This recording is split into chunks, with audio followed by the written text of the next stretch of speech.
Chhattisgarhi cinema जगत में एक और बहुप्रतीक्षित फिल्म मोर जहुरिया लगातार बन रही छत्तीसगढ़ी फिल्मों के बीच। यह फिल्म अपने अनोखे विषय, सस्पेंस और पारिवारिक मनोरंजन को लेकर खास चर्चा में है। फिल्म में romance, action, comedy, family drama और खप्पर वाली काली माता की आस्था को केंद्र में रखकर कहानी पेश की गई है, जिससे दर्शकों को एक नया अनुभव मिलने को मिल रहा है। एल.एल. निर्माता निर्देशक की टीम का कहना है कि फिल्म की कहानी और प्रस्तुति को पूरी तरह छत्तीसगढ़ी परिवेश से जोड़कर तैयार किया गया है।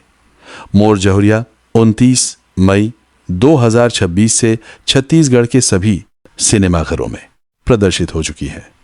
सभी सिनेमाघरों में अच्छे रिस्पांस भी देखने को मिल रहा है। ल मनीष मिश्रा प्रोडक्शंस के बैनर तले बनी इस फिल्म की निर्माता प्रतिभा मिश्रा और अमित कुमार सिंह हैं। निर्देशन और छायांकन की जिम्मेदारी फिरोज खान ने निभाई है। साथ ही कार्यकारी निर्माता मनीष मिश्रा और सहायक निर्माता दरश विश्वकर्मा। फिल्म के कलाकार अजय पटेल, जो कई फिल्मों में विलन का रोल निभा चुके हैं, इस फिल्म में हीरो का रोल किया हुआ है।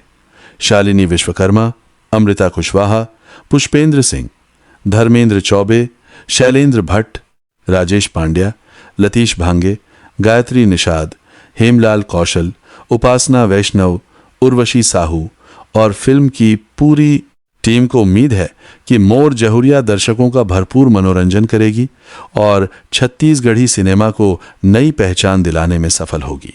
फिल्म में शालिनी विश्वकर्मा, जो कि हाल हो में प्रदर्शित हुई फिल्म ईश्वर सत्य है, दंगल द वीरनपुर में एवं प्रेम रोग में हमें दिखाई दिए थे। फिल्म की कहानी जबरदस्त है। फिल्म में नयापन और कुछ नया देखने को मिलता है। फिल्म में धार्मिक से जुड़ी कहानी देखने को मिलता है। वही अंधविश्वास के खिलाफ जागरूक भी देखने को मिलता है। छत्तीसगढ़ी फिल्म इंडस्ट्री में एक बहुत ही अच्छी फिल्म है। ऐसे ही फिल्म रिव्यू देखने के लिए और नए नए फिल्म की अपडेट के लिए हमारे YouTube चैनल को सब्सक्राइब करें।